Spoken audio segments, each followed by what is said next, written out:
Hello ಕರ್ನಾಟಕದ ಜನತೆ, welcome back to updates Kannada 360 channel. So ಕೊನೆಗೂ ಗೃಹಲಕ್ಷ್ಮಿ ಯೋಜನೆ ಎಲ್ಲ ಕಂತಿನ ಪೆಂಡಿಂಗ್ ಹಣ ಜಮಾ ಆಗಿದೆ. ಸೊ ಖಾತೆನ ಚೆಕ್ ಮಾಡ್ಕೊಳೋದು ಒಂದೇ ಬಾಕಿ. ಸೊ ಇದ್ರ ಬಗ್ಗೆ ಎಲ್ಲ ಡೀಟೇಲ್ ಆಗಿ ತಿಳಿಸ್ಕೊಡ್ತೀನಿ. ಪೆಂಡಿಂಗ್ ಹಣ ರಿಲೀಸ್ ಮಾಡಿದ್ದಾರೆ ಸರ್ಕಾರದವರು. ಸೊ ನೀವು ಕೂಡ ಪೆಂಡಿಂಗ್ ಹಣನ ಪಡ್ಕೋಬೇಕಾ, ಎಣ್ಣೆ ಕಂತಿನ ಹಣನ ಪಡ್ಕೋಬೇಕಾ?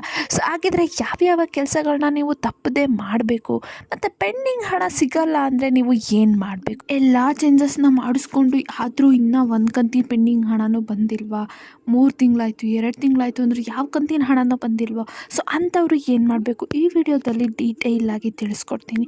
ಸೊ ಬನ್ನಿ, ವಿಡಿಯೋನ ಸ್ಟಾರ್ಟ್ ಮಾಡೋಕ್ಕಿಂತ ಮುಂಚೆ ನೀವೇನಾದರೂ ನಮ್ಮ ಚಾನಲ್ಗೆ ಸಬ್ಸ್ಕ್ರೈಬ್ ಮಾಡ್ಕೊಂಡಿಲ್ಲ ಅಂದರೆ ದಯವಿಟ್ಟು ಚಾನಲ್ಗೆ ಸಬ್ಸ್ಕ್ರೈಬ್ನ ಮಾಡಿಕೊಂಡು ಪುಟ್ಟ ಹುಡುಗಿಗೆ ಸಪೋರ್ಟ್ ಮಾಡಿ ಅಂತ ಕೇಳ್ತಾ, ವಿಡಿಯೋನ ಆದಷ್ಟು ಎಲ್ಲರಿಗೂ ಶೇರ್ ಮಾಡಿ ಮತ್ತು ವಿಡಿಯೋಗೆ ಲೈಕ್ ಮಾಡಿ. ವಿಡಿಯೋನ ಸ್ಟಾರ್ಟ್ ಮಾಡೋಣ.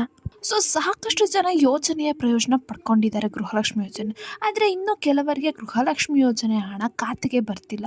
ಸೊ ಈ ಥರ ದೂರುಗಳು ಸರ್ಕಾರಕ್ಕೆ ಪದೇ ಪದೇ ಬರ್ತಾ ಇದೆ. ಸೊ ಇದಕ್ಕೇನೆ ಏನು ಸರ್ಕಾರದವರು ಈಗ ಪೆಂಡಿಂಗ್ ಹಣನ ರಿಲೀಸ್ ಮಾಡ್ತಾ ಇದ್ದಾರೆ. ಸರ್ಕಾರ ಗೃಹಲಕ್ಷ್ಮಿ ಯೋಜನೆಯ ಬಗ್ಗೆ ಒಂದು ಬಿಗ್ ಅಪ್ಡೇಟನ್ನು ನೀಡಿದೆ. ಸೊ ಸರ್ಕಾರ ಸಾಕಷ್ಟು ಏಳು ಬೀಳುಗಳ ನಡುವೆನೂ ಗೃಹಲಕ್ಷ್ಮಿ ಯೋಜನೆಯಲ್ಲಿರುವ ಫಲಾನುಭವಿ ಮಹಿಳೆಯರಿಗೆ 2,000 ರೂಪಾಯಿನ ಹಾಕಲೇಬೇಕು ಗೃಹಲಕ್ಷ್ಮಿ ಯೋಜನೆ. ಸೊ ಅದೇ ರೀತಿ ಯಾರ್ಯಾರಿಗೆ ಪೆಂಡಿಂಗ್ ಹಣ ಸಿಕ್ಕಿಲ್ಲ, ಸೊ ಅವರಿಗೆ ಪೆಂಡಿಂಗ್ ಹಣನ ಸರ್ಕಾರದವರು ರಿಲೀಸ್ ಮಾಡಿದ್ದಾರೆ. ಯಾರ್ಯಾರೆಲ್ಲ ಮಹಿಳೆಯರು ಬ್ಯಾಂಕ್ ಖಾತೆಗೆ ಸಂಬಂಧಪಟ್ಟ ಪ್ರಮುಖ ಕೆಲಸಗಳನ್ನು ಮಾಡಿಕೊಂಡ್ರೆ ಇದ್ದರೆ ಅವ್ರ ಖಾತೆಗೆ ಹಣ ಬರಲ್ಲ ಅಂದ್ಬಿಟ್ಟು ಸರ್ಕಾರ ತಿಳಿಸಿತು. ಏನು ಪ್ರಮುಖ ಚೇಂಜಸ್ ಅಂದರೆ KYC ಮಾಡಿಸೋದು, NPCI ಮ್ಯಾಪಿಂಗ್ ಮಾಡಿಸೋದು, ನಿಮ್ಮ ಬ್ಯಾಂಕ್ ಖಾತೆ ಆ್ಯಕ್ಟಿವ್ ಇದೆಯೋ ಇಲ್ವೋ ಅಂತ ನೋಡ್ಕೋದು. ಸೊ ಯಾರ್ಯಾರೆಲ್ಲ ಇಷ್ಟು ಕೆಲವು ಚೇಂಜಸ್ನ ಮಾಡಿಸ್ಕೊಂಡಿರಲ್ಲ, ಸೊ ಅಂಥವ್ರಿಗೆ ಹಣ ಬರ್ತೇ ಇರಲ್ಲ. ಸೊ ಮಿಕ್ಕಿದವ್ರಿಗೆ ಹಣ ಬರ್ತಿದೆ, ನಿಮಗೆ ಹಣ ಬರ್ತಿಲ್ಲ ಅಂದರೆ ಒಂದು ಸರ್ಕಾರದ ಕಡೆಯಿಂದ ಪ್ರಾಬ್ಲಮ್ ಇರುತ್ತೆ, ಅಥವಾ ನಿಮ್ಮ ಅಕೌಂಟ್ ಅಥವಾ ನಿಮ್ಮ ಅರ್ಜಿಯಲ್ಲಿ ಪ್ರಾಬ್ಲಮ್ ಇರುತ್ತೆ ಅಂತ ನಾವು ಅರ್ಥ ಮಾಡ್ಕೋಬೇಕು.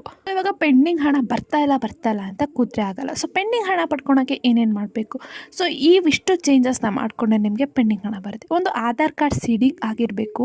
ಆಧಾರ್ ಕಾರ್ಡ್ ಸೀಡಿಂಗ್ ಏನೇ ಒಂದು ಅಪ್ಡೇಟ್ ಆಗುವ ಮುಂಚೆ ನಿಮ್ಮ ಆಧಾರ್ ಕಾರ್ಡ್ 10 ವರ್ಷ ಹಳೆಯ ಆಧಾರ್ ಕಾರ್ಡ್ ಆಗಿತ್ತಂದರೆ ಫಸ್ಟು ಆಧಾರ್ ಕಾರ್ಡ್ನ ಅಪ್ಡೇಟ್ ಮಾಡಿಕೊಂಡು ಆಮೇಲೆ ಆಧಾರ್ ಸೀಡಿಂಗ್ನ ಮಾಡಿಸ್ಕೋಬೇಕು. ಬ್ಯಾಂಕ್ ಖಾತೆಗೆ KYC ಆಗಿರಬೇಕು. ಸೊ KYC ಏನು ಡಿಜಿಟಲೈಸ್ಡ್ ಮಾಡಿಸೋದು, ನಿಮ್ಮ ಡೇಟಾ ತುಂಬಾ ಇಂಪಾರ್ಟೆಂಟ್. ಯಾಕಂದರೆ ಏನು ಗೃಹಲಕ್ಷ್ಮಿ ಯೋಜನೆ ಹಣ ನಿಮಗೆ ಪುಷ್ ಆಗುತ್ತಲ್ಲ, DBT ಆಗುತ್ತಲ್ಲ, ಅದು ಆಟೋಮೆಟಿಕ್ ಪ್ರೊಸೆಸ್ ಇರುತ್ತೆ, ಆಯಿತಾ?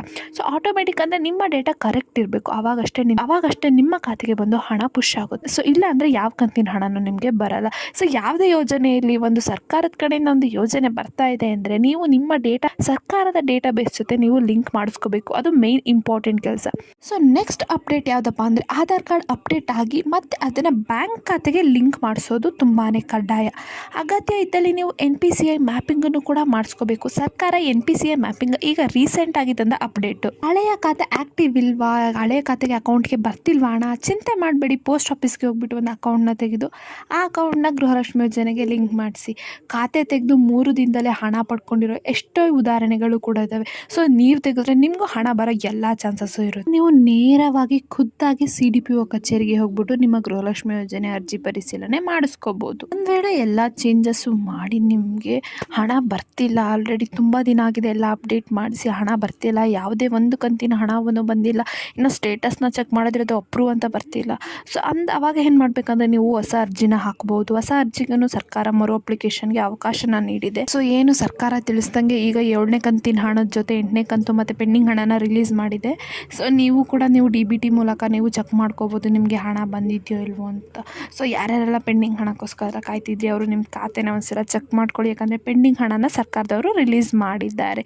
ಸೊ ಈ ಪುಟ್ಟ ಮಾಹಿತಿ ನಿಮಗೆ ಇಷ್ಟ ಆಯಿತು ಅಂದ್ಕೊತೀನಿ. ಇಷ್ಟ ಆದರೆ ದಯವಿಟ್ಟು ಚಾನಲ್ಗೆ ಸಬ್ಸ್ಕ್ರೈಬ್ನ ಮಾಡ್ಕೊಳ್ಳಿ. 1K ರೀಚ್ ಆಗೋಕ್ಕೆ ಹೆಲ್ಪ್ ಮಾಡಿ ಅಂತ ಕೇಳ್ತಾ ವಿಡಿಯೋನ ಆದಷ್ಟು ಫಲಾನುಭವಿಗಳಿಗೆ ಶೇರ್ ಮಾಡಿ. ಏನೇ ಪ್ರಾಬ್ಲಮ್ ಇತ್ತು ಅಂದರೆ ಕಮೆಂಟ್ನ ಹಾಕಿ. ಧನ್ಯವಾದಗಳು.